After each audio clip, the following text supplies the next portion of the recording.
My name is Emily Carter, 31 years old, and I've always hated family dinners.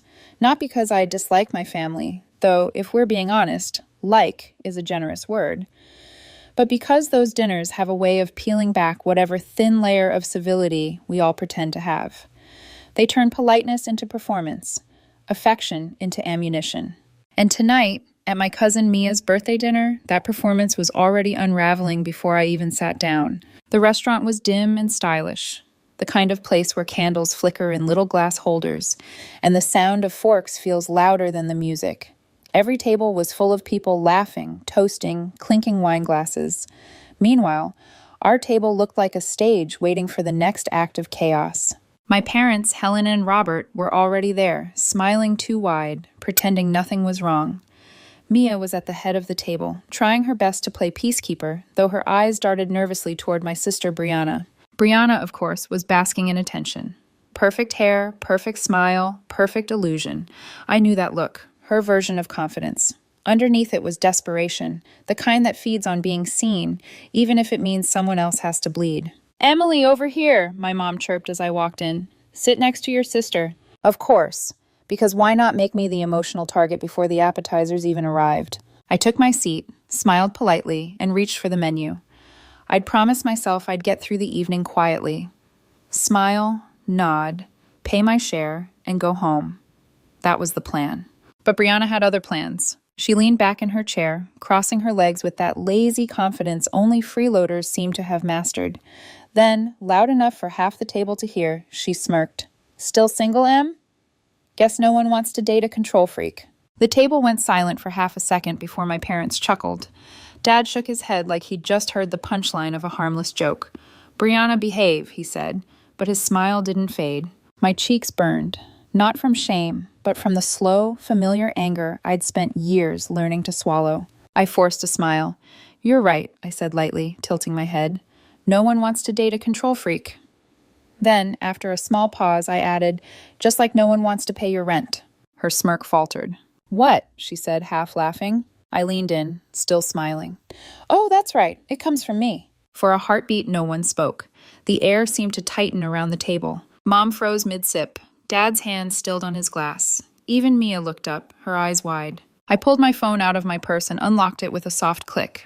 "Actually," I continued, "it used to come from me." A few quick taps later, I opened my banking app. One swipe, 2 taps. The rent transfer, gone. Another few swipes, and the utilities card paused. "Done," I said simply, setting the phone face down beside my plate. The silence that followed wasn't awkward. It was beautiful. Brianna's face drained of color. "You're not serious," she said, her voice trembling slightly. "Oh, I am." This isn't funny." "I'm not laughing." Dad cleared his throat. "Emily, this isn't the time or place." "No," I cut him off quietly. "It's exactly the time and place. You all laughed when she mocked me. You all looked away when she took advantage of me. But now that I've stopped paying, suddenly it's inappropriate?" Brianna pushed back her chair, her face tight. "You're overreacting. It's just a joke." So was my financial stability, apparently. Her eyes flicked to Mom for backup, but Mom was staring at her wine glass, lips pressed tight. Dad looked ready to scold me, but even he couldn't find the right words. I sat back, calm, almost detached. "You've been mocking me for being alone, Brianna. But let me remind you, without me, you wouldn't even have a place to mock me from." The sound of her chair scraping the floor cut through the tension. She stood abruptly, muttering, "You're insane," before storming off toward the bathroom. Mia's hand brushed mine under the table. "You okay?" she whispered. I nodded. "Better than I've been in years." The conversation limped on after that, forced and fragmented. My parents tried to pretend the blow-up hadn't happened, asking Mia about her new job, about travel plans. But I could see their eyes flicking toward me every few minutes, like they were waiting for me to backtrack, to apologize. I didn't. When dessert arrived, Brianna's seat was empty. I wasn't surprised. As I took the first bite of tiramisu, I felt something I hadn't felt in a long time. Peace. The kind that isn't loud or triumphant. Just quiet. Across the table, Mom finally sighed. "You really didn't have to make a scene, Emily." I looked at her calmly. "I didn't make a scene. I ended one." Dad's jaw tightened. "Family takes care of family." "Then take care of her," I said softly, setting my fork down. "Because I'm done." He didn't respond. He just looked away. the way he always does when the truth doesn't fit the version of family he wants to believe in.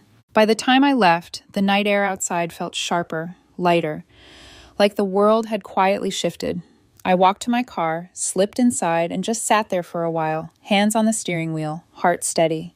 I thought about every time I'd paid her rent, covered her bills, bought her groceries, every time I'd let her mock me and stayed silent to keep the peace. And I thought about that moment tonight, when her laughter died, when my voice didn't shake, when I finally chose myself. If you want to understand why that one sentence hit like a grenade, you need to know the story behind it. Because this didn't start at Mia's birthday. This started the day I agreed to help my sister get back on her feet. Translation: the day I became her personal bank account. It started 2 years ago, the same week Brianna's life imploded, at least according to her.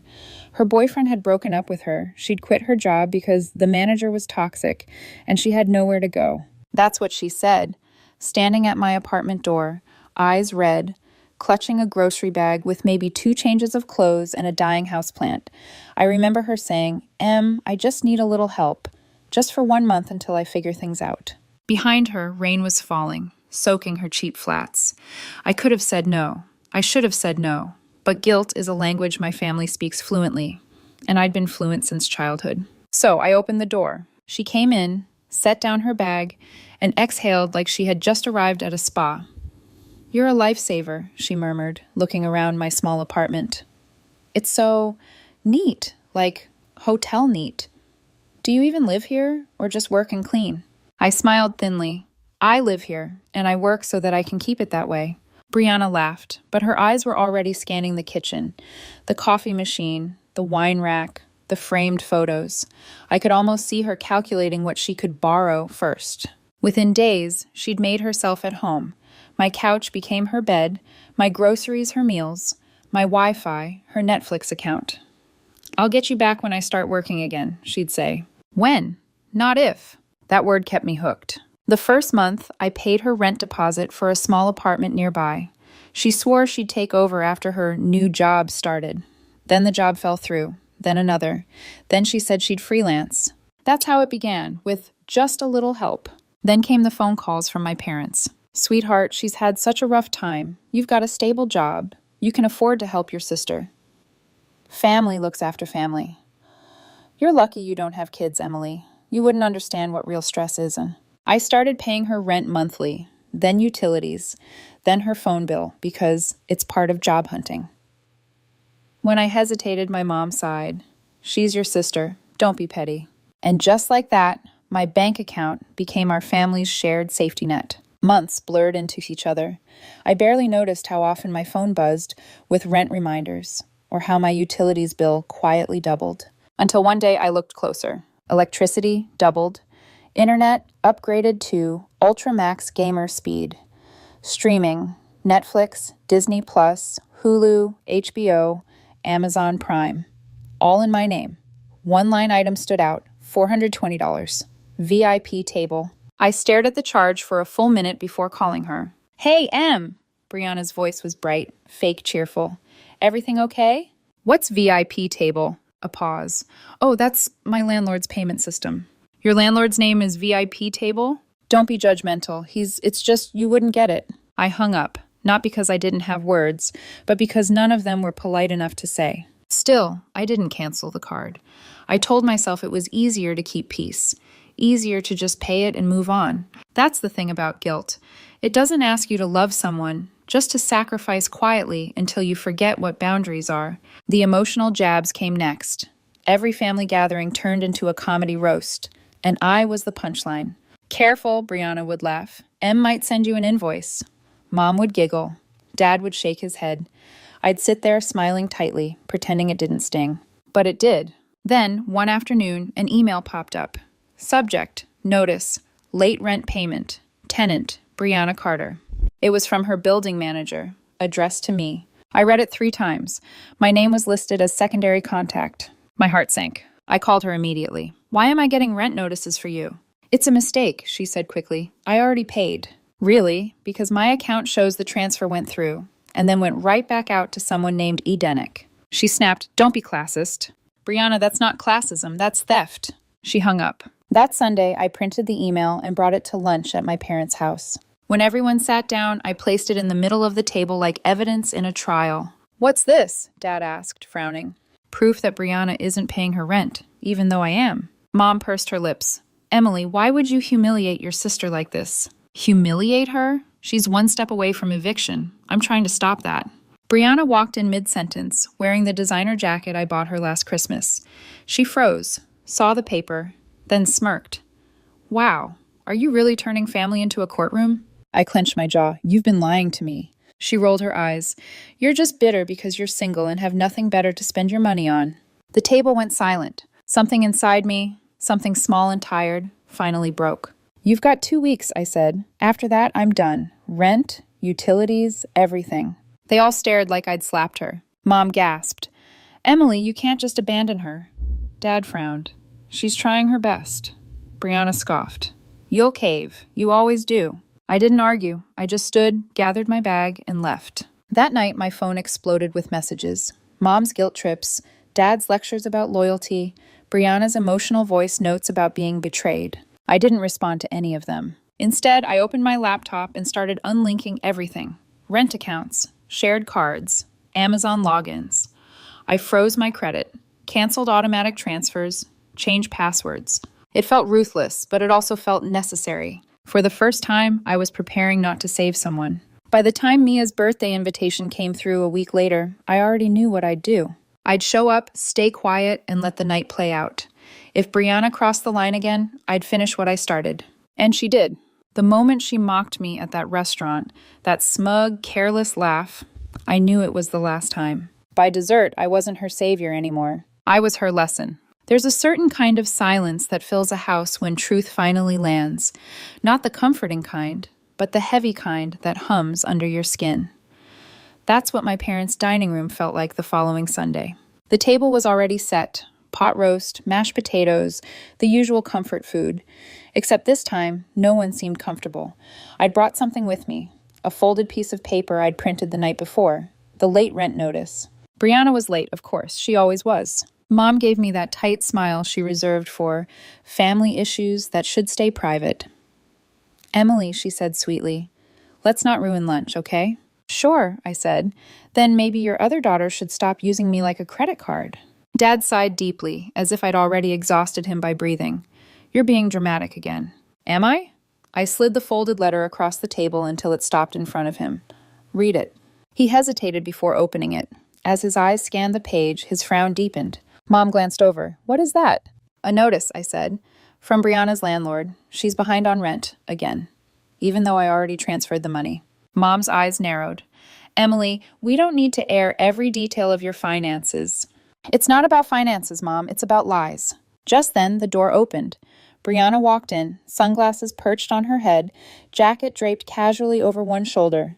The same designer jacket I'd bought her last Christmas. "Sorry, traffic was a nightmare," she announced, breezing in like nothing was wrong. When she saw the letter on the table, her smile faltered. "What's this?" she asked. I didn't answer. Dad cleared his throat. "Your sister says you're behind on rent." Brianna's eyes flicked from him to me. Then she laughed. Light, airy, fake. "Oh, that? It's just a clerical mix-up. Emily's being paranoid again." "Then explain why my transfer went through and disappeared into someone named Adenix's account," I said, my voice steady. Her smile froze. "Wow, you actually check all that? Creepy much?" "Call it what you want, but I'm done paying for your mix-ups." Brianna scoffed. "Oh, please. You think you're so perfect because you've got your little job and your tidy apartment. You're miserable, Emily. Everyone knows it." My mom hissed, "Girl, stop." But I was past stopping. "At least I pay for my own life." Brianna leaned forward. "You're just jealous." "Of what?" I asked quietly. "Your unpaid bills? Your fake luxury life?" Her face reddened. "You're just bitter because you're single and have nothing better to do than control everyone else." The words hit harder than I expected, not because they were true, but because I realized how often she'd used my insecurities against me. She always knew where to stab. Dad slammed his hand on the table. "Enough!" For a moment, everyone froze. Then, in the thick silence that followed, I found my voice. Calm. Final. "You've got 2 weeks," I said, looking straight at her. "After that, I'm done. Rent, utilities, phone bill, all of it." The room went still. Even the clock on the wall seemed to pause. Mom's voice was small but sharp. "Emily, you can't just abandon your sister like that." I met her eyes. She's 35, Mom. I'm not abandoning her. I'm setting her free. Brianna let out a humorless laugh. You'll cave. You always do.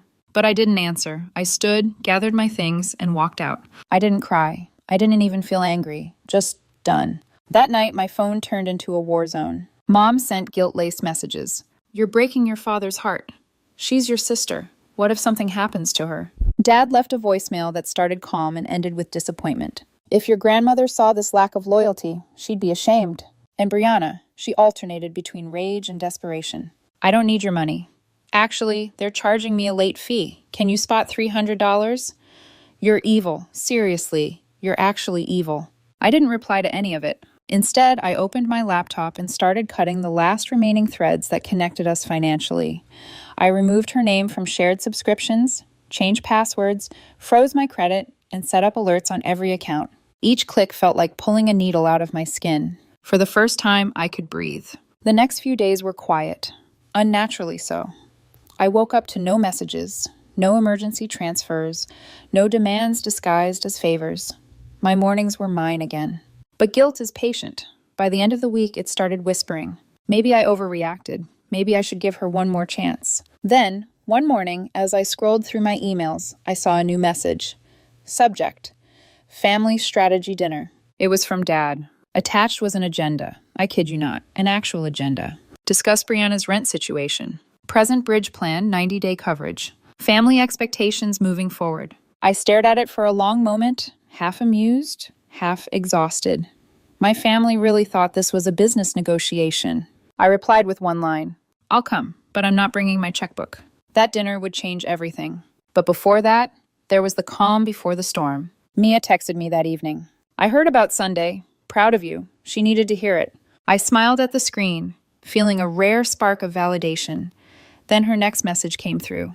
But be careful. People like Brianna don't like losing their favorite sponsor. I didn't realize how true that warning was until the following week, when the retaliation began. The fake emergencies, the guilt calls, the attempted fraud. My sister wasn't just broke anymore. She was desperate. When I cut off Brianna, I expected drama. I didn't expect the campaign. It started quietly. A few group texts from my mother titled Family Emergency. The first one read, We all need to rally around Brianna in this difficult time. Then another, this time from my dad. Emily has decided to cut your sister off without warning. We need to discuss this as a family.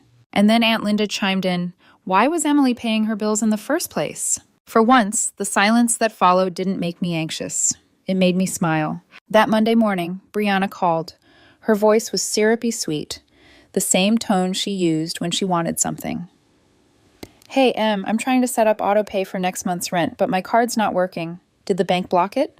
I leaned back in my chair at work. No, Bri, I did. She laughed like I'd told a joke.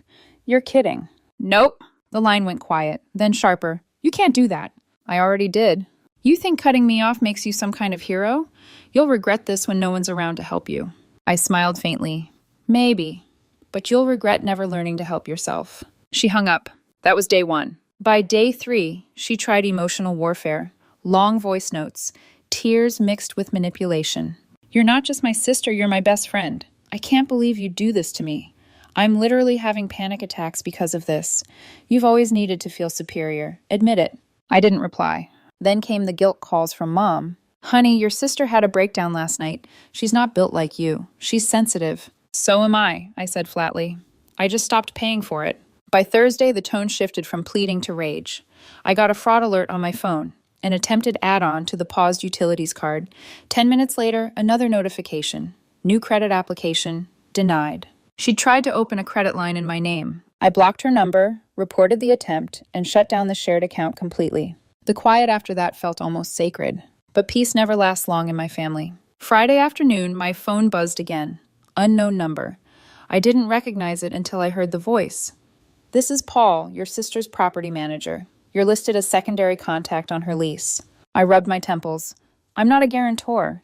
I understand, ma'am, but the rent's overdue. If payment isn't received by 5 p.m., we'll issue a pay or quit notice. Then do your job, I said, and remove my email from your system. A pause, then a polite, almost amused chuckle. Will do. Have a good day, Ms. Carter. Click. One rope cut clean. That evening, I made myself a cup of tea, sat on my balcony, and watched the sun go down. The city felt different, quieter, freer. For years, I'd been living under a constant hum of anxiety, always waiting for the next emergency. And now, there was nothing. Just me, my silence, and the kind of peace money can't buy. But family debt doesn't disappear overnight. At 9 p.m., my phone lit up again. This time, Mom. I almost ignored it, but something in me wanted to hear what guilt sounded like tonight. Emily, your sister's having a panic attack. She says she can't breathe. She'll be fine. She's not like you. No, I said softly. She's not. I hung up. By the next morning, the storm hit full force. Brianna showed up at my apartment door, eyes wild, holding a folded eviction notice in her hand. You did this, she shouted. They want $1,140 by 5 o'clock. What am I supposed to do? Sell the jacket, I said. Sell the watch. Call your club friends. You'll figure it out. I'm not pawning my life, Emily. You've been pawning mine for 2 years, I said, and shut the door. She banged on it once more, then left. I watched through the peephole as she stormed down the hall, the eviction notice crumpled in her fist. 10 minutes later, my phone buzzed again. This time, a long text from Mom. If she's evicted, that's on your conscience. I typed back, if she's evicted, that's on her lease. Then I silenced the group chat entirely. That afternoon, another email popped up. Family strategy dinner, Sunday at 6, attendance mandatory. Of course it was. My father loved order. He probably had a PowerPoint ready. For the first time, though, I didn't feel dread. I felt ready. Because boundaries mean nothing if you only draw them in private. Sometimes you have to defend them in front of the very people who taught you to erase them. When I arrived that Sunday, Dad had indeed printed out cards labeled Agenda. Mom sat with her carefully neutral face. Brianna looked wrecked. Puffy eyes, trembling hands, but still wearing mascara. Guilt as performance art. Dad cleared his throat. We've come up with a simple bridge plan. I smiled faintly. Of course you have. Just 90 days, he said. You cover the rent while Brianna transitions. She'll handle utilities. Mom chimed in gently.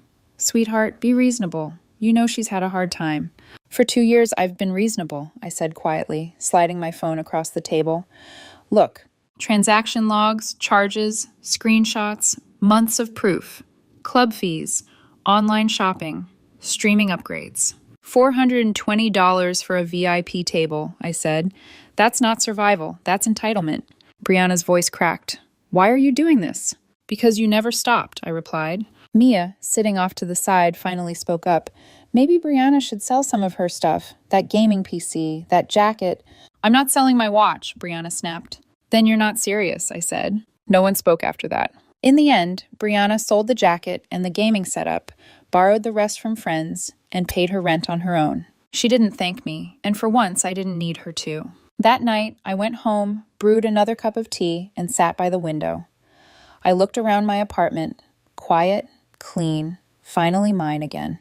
No notifications, no emergencies, no invisible debt. For the first time in years, my life wasn't a reaction to someone else's chaos. It was mine. It's strange how quiet peace can feel after years of chaos. No calls, no guilt, no panic notifications lighting up my phone. Just silence. Not the heavy kind, but the kind that hums softly, like a new beginning. A week after the strategy dinner, I woke up at 7 a.m. out of habit, expecting the usual anxiety. An overdraft alert, a message from Brianna, something to fix. But there was nothing. My hands didn't shake reaching for the phone. My coffee didn't taste like exhaustion. It just tasted like coffee. For the first time, I sat there and enjoyed it. When I got to work that morning, Daniel, my boyfriend, was waiting outside with 2 lattes and that quiet grin that always made me feel safe. He'd stayed out of the drama mostly, respecting my space, but he'd seen the emotional toll. He handed me the coffee. So, how's freedom? Lighter, I said, smiling faintly. Weirdly light. He nodded. It's supposed to feel weird. You've spent years carrying weight that wasn't yours. I looked at him, realizing how rare it was for someone to say that without judgment or pity. Just truth.